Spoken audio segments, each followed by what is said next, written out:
Welcome to the Calder Farmstead. Now the Ice Hogs back out to center in transition. Carlson with Quenneville 2-on-1. Right when Carlson comes, Quenneville scores! Here's a chance for Carey. He scores! Off the face-off! Up it's Eminger. Pulled back to Werenski. Has it. Shoots one. Bounces off a man. 5 seconds left. Werenski. Another jam on the shot. Turning and firing. They go! They score! They score! Now they catch each other and they both go right over the top. Matching rights to one another. McDermott gets the helmet off of Cassie. And now, with 9 minutes gone in overtime, the Bears breaking out right side with Bear. Looks like cutting to the net. Bear will go score! And here are your hosts, Cece and Sean. Hello and greetings from the mile-high city of Denver, Colorado. And Newark, New Jersey. Welcome to the Calder Farmstead podcast, episode number 4 for Thursday, January 28th, 2021.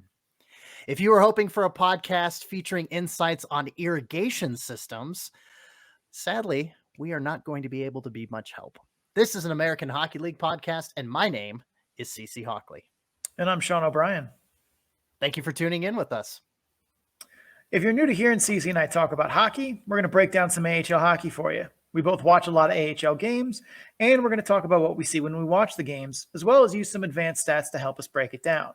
If that's new to you, you might want to head over to our podcast feed or YouTube channel, wherever you're listening to us from, and check out episode 0. It's a 20-minute primer on some of the stats terms that might be able to allow you to better pick up what we're putting down. I promise it isn't that nerdy or technical. It's only 20 minutes. But let's get to Lehigh Valley.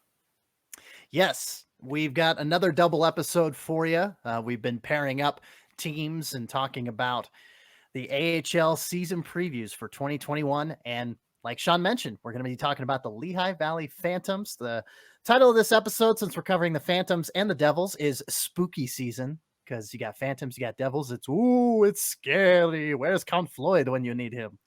Anyway, so the Lehigh Valley Phantoms in the mostly intact North Division of the AHL. Their head coach is Scott Gordon, who is entering his 6th season. There was one season back in 2018-19 where he had to serve 51 games as the Flyers interim head coach before he went back to the Phantoms in 1920, and now he's entering his 6th plus season with Lehigh Valley. Their 2019-20 record was 24, 28, 3-7. That is good. Well, it's bad enough for 7th in the Atlantic last season. The affiliation for 2021, of course, is with the Philadelphia Flyers. Normally, they are also paired with the Reading Royals of the ECHL, but alas, the North Division isn't playing this year. So just the NHL affiliation with Philadelphia this season. Games scheduled 38, kind of on the high end. 44 is the highest number with San Diego over in the Pacific Division. But their opponents, they only have 3 this season. So get ready for a lot of repeats. Binghamton, 14 games. Hershey, 14 games. It sounds a little unbearable, if you ask me. Wilkes-Barre Scranton, 10 games. I know that was bad. That was really bad, but I had to do it. Wilkes-Barre Scranton, the Penguins, are going to be playing them 10 times. So, yeah, only 3 opponents for the Lehigh Valley Phantoms. Let's talk a little bit about their roster, and Sean will dissect their forwards group. So there are a lot of new and fresh faces coming into Lehigh Valley this year. Morgan Frost has finally made the jump to the NHL and is, I think, pretty likely to stay there. The same for Aubie Kubel. But let's talk about some of the guys that are still hanging around in Lehigh Valley. Wade Allison is coming off a pretty good college career and has a lot of raw talent. He skates well and has NHL puck skills paired with a legit shot, but he seems to struggle to put it all together. I think he finds his game at the pro level eventually, but I'm not sure that it's this season. Isaac Radcliffe had a rough rookie season, and his skating is absolutely a work in progress, but I saw good attributes from him beyond just big man skills like his physical game. He has some puck skills, but is unreliable night in and night out, and that's something that is going to need to change if the Phantoms are going to be successful this season. Tanner Leschinsky had a good college career at a school we won't mention. His skating is good, and he can rip pucks, but he doesn't shoot that often. He does have good instincts to find soft spots and could be a good second unit power play guy in a regular season. or a normal season, I should say, where his ability to find lanes and shoot is maximized, where his skating can kind of be minimized. His defensive game is good enough for PK time as well. One name that the Phantoms fans will know sooner rather than later, and is the unquestioned best name in hockey, is Zade Wisdom. A lot of times, young players from juniors who are first starting in the professional ranks were worried about how well they'll do against full-grown men and not guys in their developmental range, 17 and 18-year-olds. That's not a concern for Zade Wisdom. He's 18 and is a grown-ass man and isn't afraid to throw his grown-ass man body around either. He doesn't possess elite anything, but he possesses good everything. He can create off the rush, generate scoring chances from home plate, and he just does not quit ever. He's a guy who can score and has that work ethic of someone who's always on the verge of being cut. He's a high-skill grinder, if you will. If the OHL doesn't resume, and at this point, who knows what's happening in Ontario, he's going to be a fan favorite in Lehigh Valley. I can, in all good conscience, discuss Phantoms forwards, though, without talking about two of the most intriguing prospects that I think lead the Phantoms forward group this year. The first is Linus Sundin. Sundin is a late bloomer for sure. He's undrafted, but has definitely found his game in the past 2 seasons in the SHL, which is the top league in Sweden. Sundin reminds me of Johan Franzen. He's a power forward who battles in the front effectively and wins loose pucks in corners, but isn't known for laying guys out or dropping the gloves. He has a well-rounded game, but his ability to crash the net and score goals from high danger areas, that's what makes him valuable. The other guy we have to talk about is Tyson Forster, the Flyers' first rounder from 2020. Forster is very much in the Han Solo mold of forwards, in the shoot first, ask questions later. He has what is likely going to be the best shot in the AHL this season. His puck skills are good, but need some overall polishing, and he definitely could use a skating coach. But he rips pucks like the best in the game.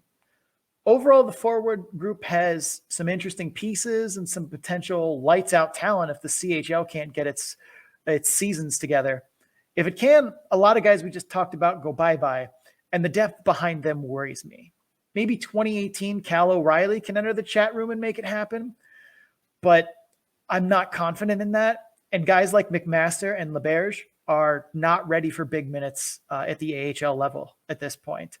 So if I'm a Lehigh Valley Phantoms fan, I am crossing my fingers that the CHL just scraps the WHL and OHL seasons, so that way guys like Forster and Wisdom can stay in Lehigh Valley.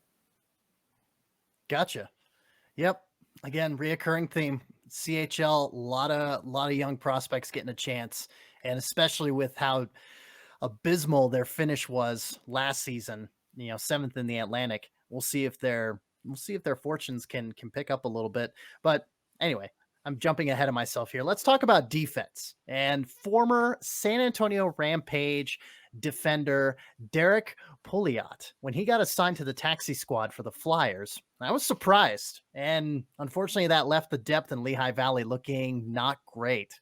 He is back, though, and should be able to breathe some life into the horrific collection of tragedies that was the Phantoms power play last season. Pouliot isn't great in his own end, but the Phantoms need puck movers, and he's one of the better ones at the AHL level. Tyler Wotherspoon, 50% of the namesake of our Name That Wotherspoon quiz, returns and should help anchor a reasonable second pair. Wyatt Wiley could be someone to keep an eye on, as he checks a lot of boxes but doesn't excel at anything, and his skating concerns me. Igor Zamula has a good hockey IQ, and while the offensive parts of his game are very much still a work in progress, he's still dependable in his own end. Coming off major back surgery and with his skating not very impressive, those are both kind of big concerns for me.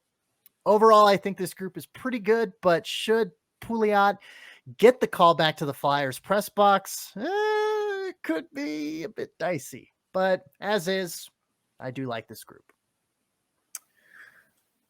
Talking about our resident voodoo practitioners here for the Lehigh Valley Phantoms, while the above groups, the forwards and the defensemen, have interesting pieces, some high-end prospects, first-round talent, this is where the fun ends.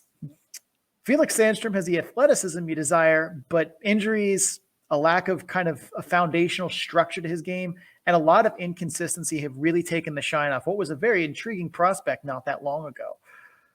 Behind him is Zane Mcintyre, who's got 183 AHL starts across 5 seasons. He put up 2 good seasons in Providence, but since the 18-19 season, he has not found that same magic. We'll call that exhibit 378-Z in the ongoing Supreme Court case of Goaltenders Guild versus Voodoo. Despite being a Penn Stater, Eamon McAdam hasn't impressed at the AHL level in 55 starts. I don't know that he's ever going to be that level of goaltender or that level of prospect, but as a Penn Stater, I will always root for him. Roddy Ross is also listed on the roster, but I suspect that he's just a camp goalie. He doesn't really have the pedigree that I would think would translate well to this level. And being that there are 3 goalies in the room already, he seems like the odd man out to me. This is a goalie room, though, overall, that scares me. It's short on good resumes at the AHL level and long on a lot of question marks. And as goaltending, while unpredictable and voodoo in nature, it does mean a lot to the outcome of games. And a lot of times you can see goalies will steal the games for their team. And nobody in that room says to me, that's a guy who can steal games for Lehigh Valley. But we do need to have a word here before we talk about what we think some of the outcomes are for the season, because they may sound like they don't match the preceding breakdown of players. Lehigh Valley managed to have a schedule that's exclusively Hershey, Wilkes-Barre, Scranton, and Binghamton, whereas a team they share the division with, Rochester, it's likely a better team. They have to go up against Syracuse and Utica, who have 2 very good rosters on paper. But CC, talk us through best case scenario for this group. Yeah, I was going to say that's a very good point in that, just because a team shares a division with another team doesn't mean they're going to be sharing opponents necessarily. So that's good to keep in mind. And I'm glad you brought that up this episode. So let's talk about best case scenario for the Phantoms. Some combination of the goaltenders scrape together a league average season, and the CHL does not get it together. Their collection of talented kids look like seasoned veterans and put on a show in Lehigh Valley. Pouliot QB's a power play that finishes in the top 10. They finish with 44 points. That's an 88-point pace in a normal season. That is a playoff team with a tiny bit of Calder Cup contender chatter. Sean, let's talk about worst case scenario. Remember those goaltending concerns I had? Yeah, they come home to roost. And while I like the top end of this forwards group and the potential for offense from the blue line, the Phantoms aren't built to win 6-5 games. A CHL season also kills a lot of that intrigue.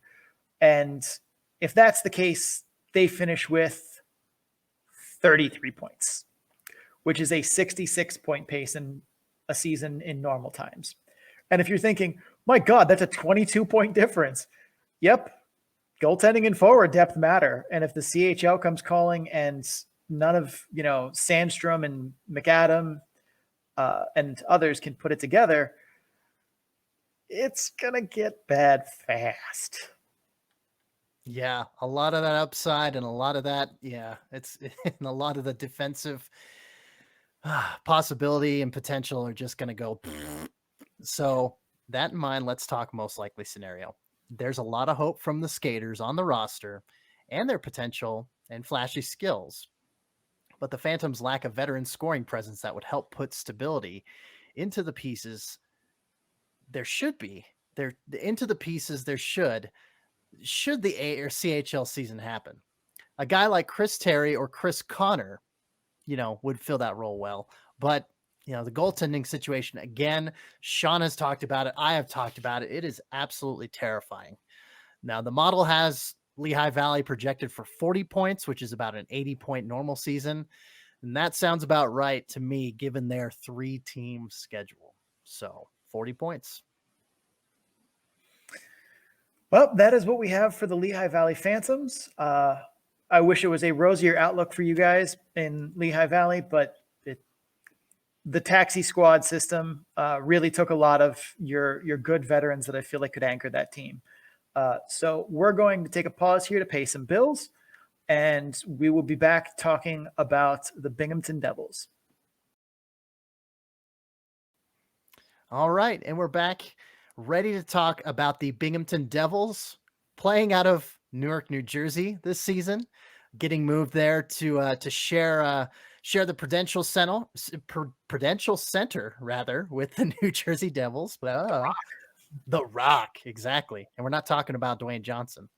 So let's talk a little bit about some basic facts and past figures from Binghamton. Their head coach, Mark Dennehy, he's entering his third season as the bench boss of Binghamton. 2019-20 regular season record is 34, 24, 4, and 0, which was good enough for fourth in the North Division last season. Affiliation for 2021, of course, is with the New Jersey Devils, the ECHL affiliate of Binghamton Adirondack. Again, like the Reading Royals that we mentioned with Lehigh Valley as their ECHL affiliate, they're in the North Division and they are not playing this year. So just in case you missed that. Games scheduled, 34. They have 4 opponents. Hershey, they will be playing 12 times. Lehigh Valley, like I mentioned earlier, they'll be playing them 14 times. Utica, they've got a couple games with Utica, just 2. In Wilkes-Barre Scranton, they've got 6 games scheduled against them. So a little bit more diversified in their scheduling than Lehigh Valley, just by one team in Utica and throwing a couple games their way. Let's talk about the forwards group. Sean, take it away. Brent Cena is a familiar name here and continues to bring his smooth skating and penalty killing prowess back to bingo for a 4th season, but needs to stay consistent and stop causing penalties if he wants to be an effective force on the B Devils this year. A 10-year AHL veteran and centerman Ben Street also returns to bingo this year. He continues to produce year after year, averaging just slightly under a point per game. And when he's not called up to the NHL or injured, he's been a useful piece for Binghamton. His grit and his defensive presence on the puck should pair well with Senny, should the two of them end up on the same forward line this season.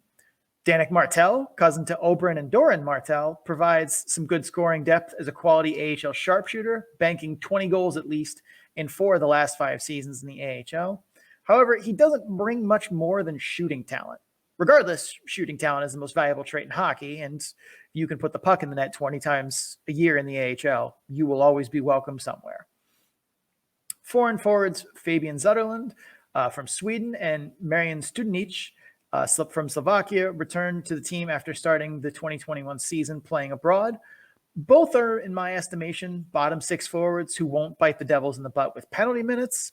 Zetterlund had just 8 penalty minutes in the 46 games played, while Studenic accrued 20 and 37 last year. Studenic has more upside than Zetterlund as he's got a better offensive toolbox and is a better skater, but I'm not counting on them to really crank out the video game numbers for offensive production this year. I also don't expect too much out of Nick Rivera or Tyler Irvine. Brandon Gignac continues to be an enigma. He skates well, shows flashes of good offensive play, but then he just vanishes for long stretches from the score sheet.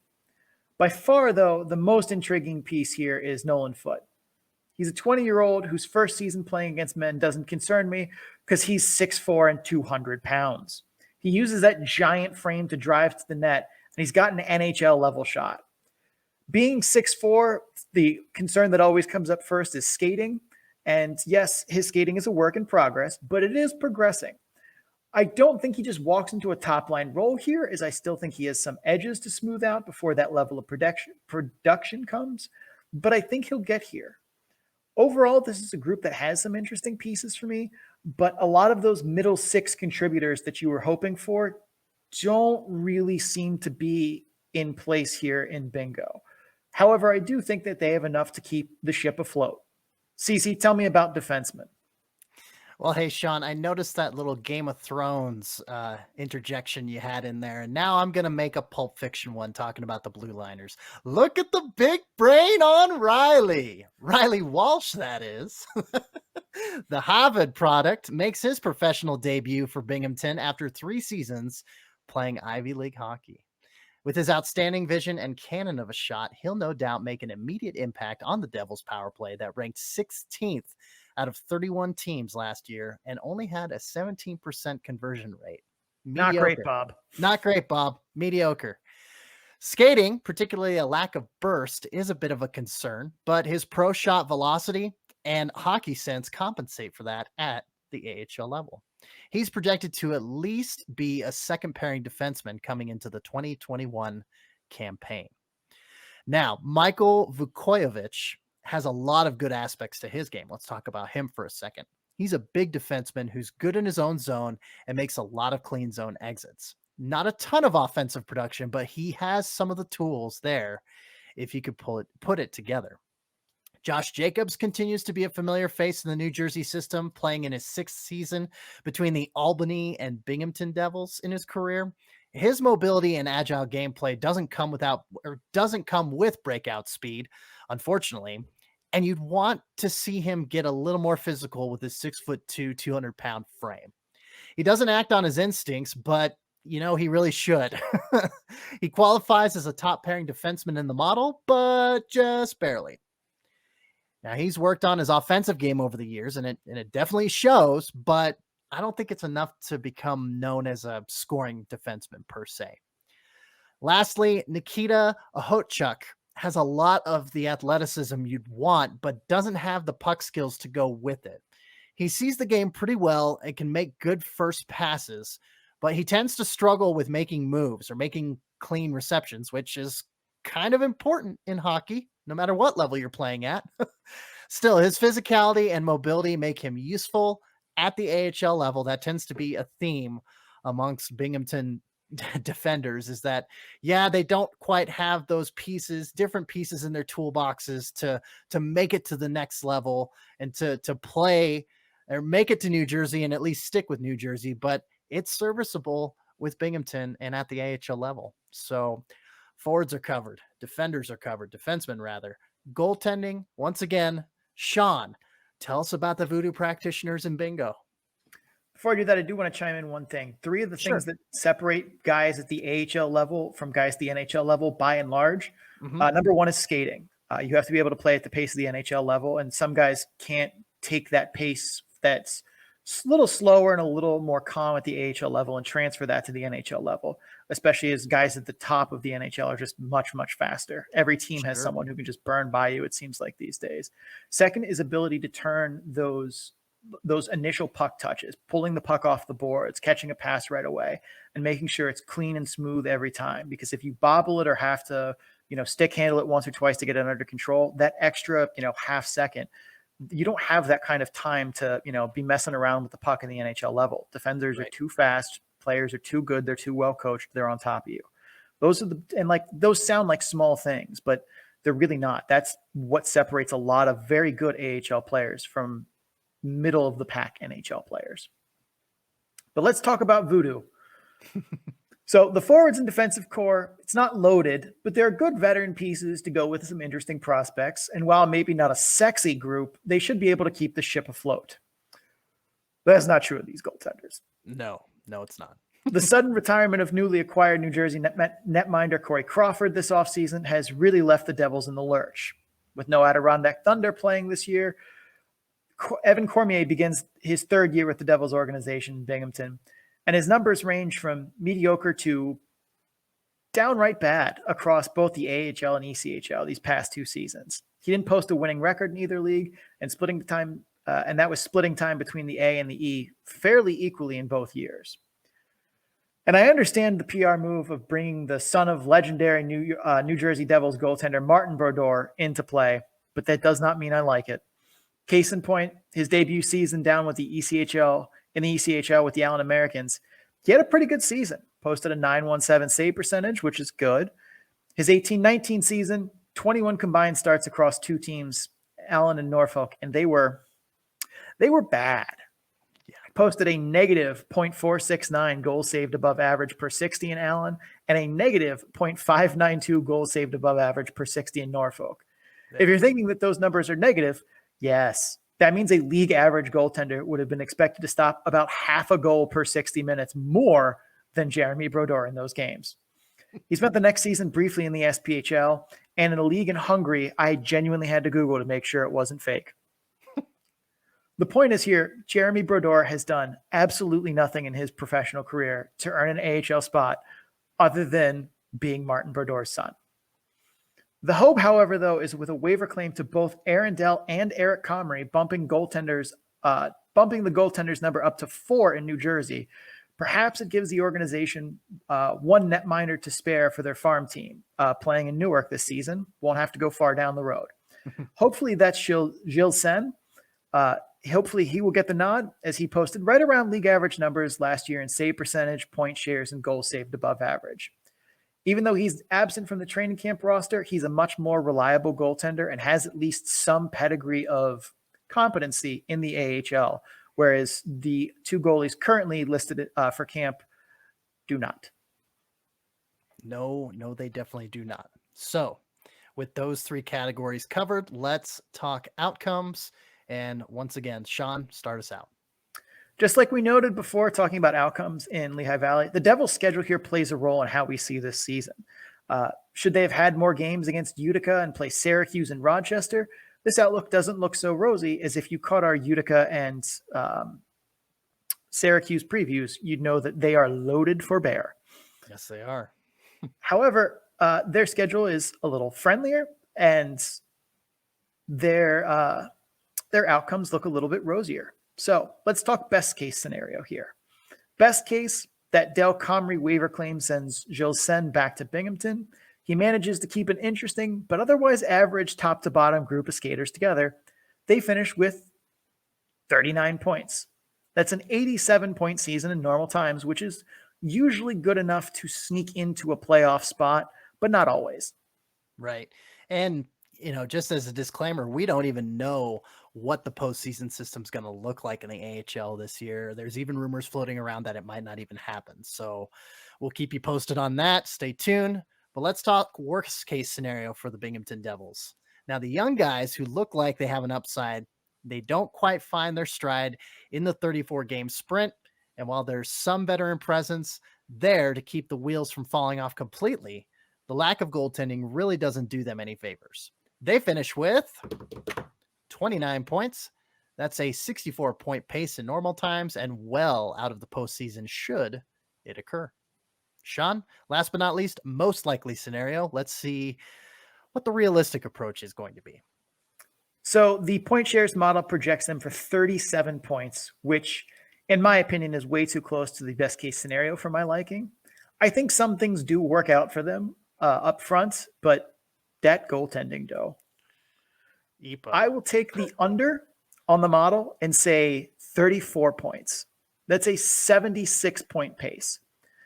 Goaltending, while wildly unpredictable year to year, counts for a lot, and I still feel like that 76-point pace gives them some positives to take away from the forward group and the defense going into the season, but I can't imagine that the goaltending that they have in place holds it together unless somebody from New Jersey comes down the road. And I don't know if they have to pass, if they are waiver eligible at this point, because if they are, well, we're going to start the whole who gets to claim a goalie off waivers game again, which is how the Devils got Comrie and Arundel in the first place. Yeah. Can you get lucky 3 times during that? I mean, Sean and I have discussed the waiver claim system and just how bonkers it has been this offseason, and it should have been tinkered with, but I digress. That's a different topic for a different time. So there you have it. The Lehigh Valley Phantoms and the Binghamton Devils 2021 AHL season previews. So that's it for the show. If you guys are enjoying the show, please make sure you subscribe so you get episodes in a timely fashion. Also, please rate and review the podcast wherever you're listening to it from, or if you're watching on YouTube, like the video and comment on what you thought of the episode. Doing so helps others find the show, and your reviews help us improve it. You can also follow the show on social media. We are at Calder Farmstead on Twitter, at the Calder Farmstead on Instagram and Facebook. Links to all of that and more can be found in our link tree, which is scrolling below in the video. But if you are just listening to us, our link tree link is linktr.ee/the Calder Farmstead. THECALDER farm STEAD. I like how you just said farm and didn't spell it out. Everybody knows how to spell farm. Easy peasy. All right. Well, my name's CC Hockley once again. The Calder Farmstead is part of the Full Press Radio Network. Check out all of Full Press's sports writing and podcasts at www.fullpresscoverage.com. As for myself, you can find me representing Full Press Hockey on Twitter at FPC_AHL. And you can also find me on my personal Twitter account, talking hockey, music, pro wrestling, etc., at CCHawk. That's SEESEEHAWK. And you can check out my writing on the Full Press Coverage Network as well at www.fullpresshockey.com. If you want to put the / in there and do AHL as well, that's our AHL section. Come and check it out. Sean. I'm Sean O'Brien. You can find me at my personal Twitter account at Sean O'Brien 81. That's SEANOBRIEN 81. I'm also on Instagram at Sean O'Brien _81. You can find my stats work, including all the model that we reference, as well as everything else, at Tableau at bit.ly/data dump and chase, all lowercase, all one word. Big thanks to Adrian Drake, who made our theme music. You can find him on social media at AD_dysfunction, DYSFUNCTION. And with that, we will officially come to a close for episode 4 of the Calder Farmstead. Stay tuned for the rest of the season previews coming your way before the AHL season debut on Friday, February 5th. Thanks for tuning in, and keep your stick on the ice.